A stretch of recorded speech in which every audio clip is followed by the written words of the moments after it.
تو آپ کی خدمت میں حاضر ہے آج کا کوئز.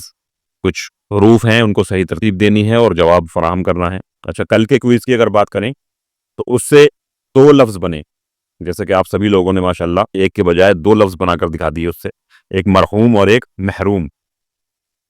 تو محروم کے معنی ہوتے ہیں جیسے کسی کو کسی چیز سے باز رکھا گیا، کوئی چیز کسی کے پاس نہیں ہے، اس کو کہا جاتا ہے کہ یہ اس چیز سے محروم ہے.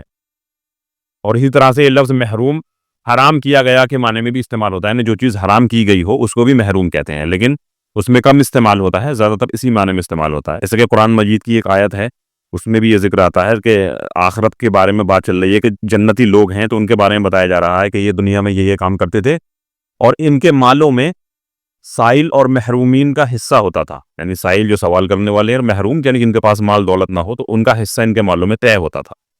اور دوسرا لفظ ہے مرحوم.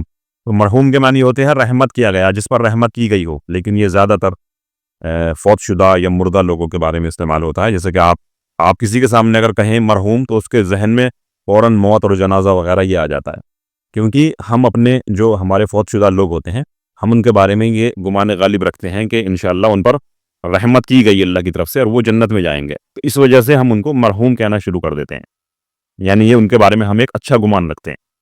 بہرحال آج کا کوئز ہے آپ کے سامنے، اس پر انشاءاللہ ذہن دوڑائیے اور اسی طرح سے اس سے ایک لفظ بنائیے اور کمنٹ کیجیے.